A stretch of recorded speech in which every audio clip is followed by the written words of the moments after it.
வணக்கம். அன்பார்ந்த குரு ஜோதிடம் நேயர்களுக்கு உங்கள் ஜோதிடர் ஜேஎம்எஸ் சந்திரமௌலியின் பதிவு. இந்த பதிவில் கேது கிரகம் சாரமாற்றம் அடைவதை பற்றி பார்க்குறோம். கன்னிராசியில் இருக்கக்கூடிய கேது அஸ்தம் என்று சொல்லக்கூடிய சந்திரனுடைய நட்சத்திரத்திலிருந்து உத்தர நட்சத்திரத்துக்கு, அதாவது சூரியனுடைய நட்சத்திரத்துக்கு மாறுவதற்கான 12 லக்னங்களுக்கான பலன்களை பார்க்க இருக்கோம். இந்த கேது சூரியனுடைய நட்சத்திரத்தில் ரொம்ப நாள் பயணித்து 2025 ஜூலை வரைக்கும் பயணிக்க இருக்கார் சூரியனுடைய நட்சத்திரத்தில். பட் ராகு கேது பயிற்சி அப்படிங்கிறது இப்போ நமக்கு அதுக்கு முன்னாலேயே நடக்கும்.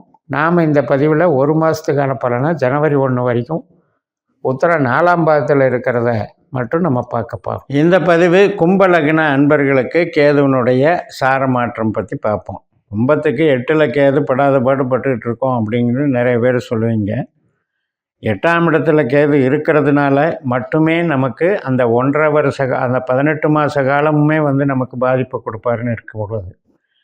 பேசிக்கலாக கேது நமக்கு நல்லவரா கெட்டவரான்னு பார்க்கணும். எந்த பாவத்தை இயக்கக்கூடிய அதிகாரின்னு பார்க்கணும். அவர் போகிற நட்சத்திராதிபதியும் எப்படிப்பட்டவர்னு பார்க்கணும். அதுபோக நம்ம இப்போ இந்த பதிவில் கேது டிசம்பர் 2ல் ஆரம்பித்து அடுத்த வருஷத்தில் போய் அந்த நட்சத்திரத்திலேயே போயிட்டுருக்காரு, சூரியனுடைய நட்சத்திரத்திலேயே. அதில் பல 9 உபநட்சத்திரங்களை கடந்து தான் போவார். இப்போ சுக்கிரனுடைய உபநட்சத்திரத்தில் நமக்கு ஜனவரி 1ஆம் தேதி வரைக்கும் இருக்கிறதுனால அந்த பார்ட்டுக்கு மட்டும் இந்த பதிவில் நம்ம விளக்கத்தை கொடுக்குறோம். அடுத்தடுத்த பதிவுகளில் அடுத்தடுத்த உபநட்சத்திரம் மாறக்கூடிய பதிவுகளையும் செய்யலாம். இப்போ கேது சூரியனாகவும் செயல்படுவார், சுக்கிரனாகவும் செயல்படுவார். இதுதான் இந்த ஒரு மாதம் 29 நாட்களுக்கான பலன். அப்போ நமக்கு 8ஆம் இடத்துல கேது அப்படின்னா, அந்த 8ஆம் இடம்ங்கிறது என்னென்னா கடின உழைப்பு. அந்த கடின உழைப்புக்கான ஒரு சூழ்நிலை உருவாக்கிக்கிட்டே இருப்பார். இப்போ நீங்கள் ஈஸியாக ஒரு விஷயத்தை அடைஞ்சிடலாம் அப்படின்னு போனால் அதுக்கு ஏகப்பட்ட தடைகளை உருவாக்கி, பட் அதை ஃபேஸ் பண்ண வச்சு, அதில் ட்ராவல் பண்ண வச்சு உங்களை ஜெயிக்க வைப்பார். அதனுடைய ஆற்றல் இருக்குது. ஏன்னா ஒரு உழைப்பின் வலிமைங்கிறது 8ஆம் இடம். அந்த இடத்துல நமக்கு ஒரு டேலண்ட்டு நமக்கு வேலை செய்யும். கேது டேலண்ட்டுக்கு உண்டான கிரகம். அதாவது சூது தந்திரம் அப்படின்னு சொல்கிறாங்க ஜென்ரலாக. ஆனால் கேதுனுடைய ஞானகாரகனும்னு சொல்கிறாங்க. அப்போ இதனுடைய அடிப்படையில் ஒரு வலிமை கொடுப்பார், நமக்கு ஆற்றலை கொடுப்பார், உழைக்கும் ஆற்றலை கொடுப்பார். ஆனால் எப்படி உழைக்கிறதுன்னா ஆசை இல்லாமல் உழைக்கிறது. Detachment policy. Attachment Rahu, detachment Ketu. அப்போ அதுலேயும் 8ஆம் இடத்துல இருக்கிறதுனால நமக்கு ஒரு அமானுஷ்யமான வலிமை நமக்கு கிடைக்கும். அதாவது உள் மனதில் நம்மளை அறியாமையே நமக்கு ஏற்படக்கூடிய சில அனுபவங்கள், அதைத்தான் எதிர்பாராத அமானுஷ்யங்கிறோம். அந்த வகையில் வேலை செய்யக்கூடிய, ஏன்னா அதிர்ஷ்டம் அப்படின்றதும் 8ஆம் இடத்துல இருக்குது. அந்த அதிர்ஷ்டம்ங்கிறது கேதுவின் மூலமாக அது மகாலட்சுமி யோகமாக மாறுகிறது. ஏனென்றால் அது புதனுடைய வீடு. அங்கே சூரியன் மாதிரி வேலை செய்கிறாரு. அப்படின்னா சூரியன் நமக்கு 7ஆம் அதிபதி. ஆனால் சூரியனுடைய நட்சத்திரம் 8லேயும் இருக்குது. அதனால் நம்ம அன்றாடம் சந்திக்கக்கூடிய நபர்கள், நம்மளுடைய கஸ்டமர்கள், நம்மளுடைய எதிர்ப்பாளர்கள் எல்லாத்தையும் ஃபேஸ் பண்ண வச்சு உழைக்கிறதுன்னு அர்த்தம். உபநட்சத்திரமாக சுக்கிரன் வர்றாரு அப்படின்னா, சுக்கிரன் நமக்கு பாக்யஸ்தானாதிபதி. அவருடைய நட்சத்திரம் என்பது நம்மளுக்கு 3ஆம் இடத்துலையும் 7ஆம் இடத்துலையும் 11ஆம் இடத்துலையும் இருக்குது. அதனால் நம்ம என்ன பண்ணுவோம்னா, நம்மளுடைய கம்யூனிகேஷன் ஸ்கில்லு, நம்ம எந்த அளவுக்கு எல்லோரும் கூட பழகுறோம், எந்த அளவுக்கு எல்லாரையும் நண்பர்களாக்கி அரவணைத்து கொண்டு போகிறோம், ஒரு வசீகரத்தன்மையோடு எப்படி நம்மளுடைய நடவடிக்கைகளை அமைச்சிக்கிறோம், அந்த டெக்னிக்கை எல்லாம் சுக்கிரன் நமக்கு கொடுத்துருக்காரு. அப்படிப்பட்ட சுக்கிரனோடையும் கேது செயல்பட்டு இந்த ஒரு மாதம் 29 நாளில் ஜனவரி 1ஆம் தேதி வரைக்கும் நமக்கு நல்ல பலன்களை தருகிறார். 8ல் இருக்கிறதுனால என்னென்னா திடீர்னு ஏற்படக்கூடிய நற்பலன்கள், எதிர்பாராத நன்மைகள், அந்த வகையில் வேலை செய்வார். ஆனால் அதே நேரத்தில் ஹெல்த் விஷயத்தில் கொஞ்சம் கான்ஷியஸாக இருக்கணும்.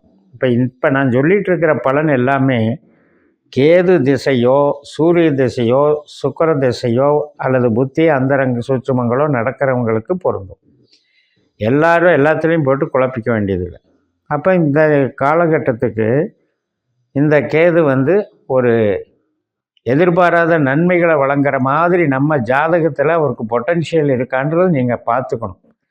நம்ம பாஸ்கரா அஸ்ட்ராலஜி சிஸ்டத்தில் நம்ம ஜாதகத்தை கணிக்கும்போது 12 பாவத்திற்கு யார் தலைமை தாங்கிறதுங்கிறது கிடச்சிரும்.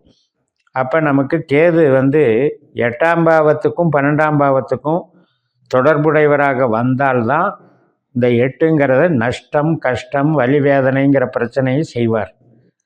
அப்படி இல்லாமல் 2, 6, 10, 3, 7, 11, 1, 5, 9 இப்படி எதிலிருந்து வந்தாலும் நமக்கு 8ஆம் இடம் என்பது ஒரு வலிமையை கொடுத்துரும், போராடுவதற்கான வலிமையை கொடுத்துரும், வளர்ச்சியை கொடுத்துரும்.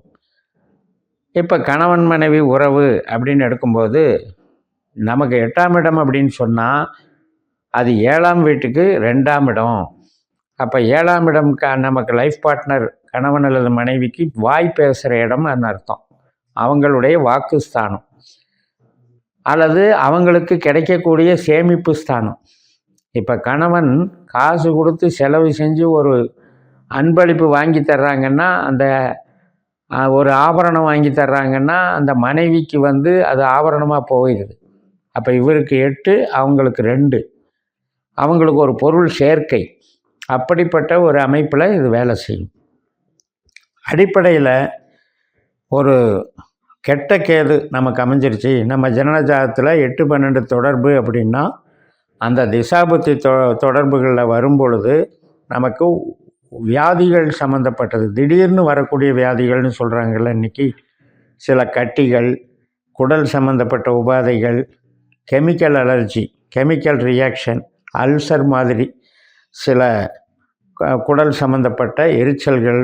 ஸோ இதெல்லாம் வந்து கேதுனுடைய ஆதிக்கத்தில் வரும். பெண்களுக்கு கர்ப்பப்பை அப்படிங்கிறதையும் எடுத்துக்கணும்.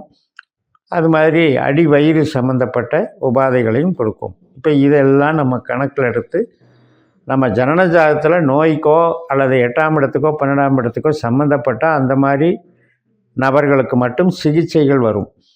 அது இந்த காலகட்டத்தில் பார்த்துக்கணும். ஏனென்றால் நமக்கு இதுக்கு முன்னால் இருந்தது வந்து சந்திரனுடைய நட்சத்திரம். ஒருத்தருக்கு நோய் வந்து அந்த திசாபுத்தி ரீதியாக சந்திரனோ கேதுவோ நடந்திருந்தால் அவங்களுக்கு நோயை கூட கொஞ்சம் டெவலப் பண்ணி வச்சுருக்கோம். அந்த டெவலப்பான நோய்க்கு ட்ரீட்மெண்ட்டுங்கிறது கொஞ்சம் ஹெவியாக இருக்கும் அல்லவா, அந்த ஹெவியாக இருக்கிற ட்ரீட்மெண்ட்டையும் இது காட்டும். ஸோ எப்போவுமே திடீரென்று வரக்கூடிய உபாதைகள், உடல் உபாதைகள் அல்லது கொஞ்சம் ஒரு பெக்யூலரான ஒரு கண்டிஷன்ஸ் எல்லாம் இருக்குது இல்லையா, கட்டிகள் மாதிரி, அதெல்லாம் ராகு கேதுவை நம்ம ஐடென்டிஃபை பண்ணிக்கணும். இப்போ நம்ம கேது, சுக்கிரன், சூரியன் இந்த 3 கிரகத்தினுடைய ஆதிக்கத்தில் நம்முடைய ஒரு வீடு கட்டுறது, இடம் வாங்கிறது, வாகனம் வாங்கிறது, இதுக்கெல்லாம் சப்போர்ட் பண்ணும். அதே மாதிரி சுக்கிரன் சார்ந்த தொழில்கள் அப்படின்னு எடுத்துக்கிட்டிங்கன்னா கம்ப்யூட்டரு, ஐடி லைனு, ஆபரணங்கள் விற்கிறது, உடைகள் தயாரிக்கிறது, வாசனை திரவியங்கள் விற்கிறது, ஃபில்ம் இண்டஸ்ட்ரி மற்றும் ஹோட்டல், ஹாஸ்பிட்டாலிட்டி, இது எல்லாமே வரும்.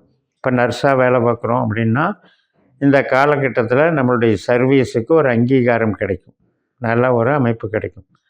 அதே மாதிரி பூர்வீகம் சம்மந்தப்பட்ட விஷயங்களுக்கு கொஞ்சம் தடைகள் ஏற்படும்.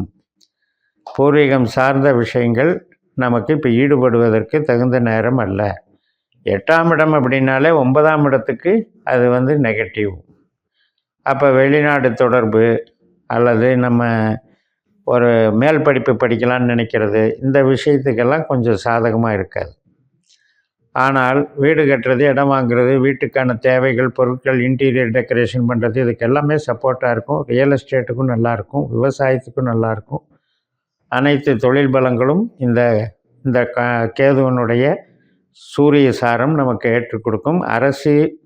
அரசியல், அரசு அதிகாரத்துவம் இதுக்கும் சிறப்பு கொடுக்கும்னு சொல்லி நிறைவு செய்கிறேன். இந்த சேனலை சப்ஸ்கிரைப் பண்ணி ஷேர் பண்ணுங்கள். உங்கள் தனிப்பட்ட ஜாதக பலாபலன்களை என்னுடைய வாட்ஸ்அப் நம்பரில் தொடர்பு கொண்டு பலன் பெறுங்கள். உங்களிடமிருந்து விடைபெறுகிறேன். உங்கள் JMS. நன்றி, வணக்கம்.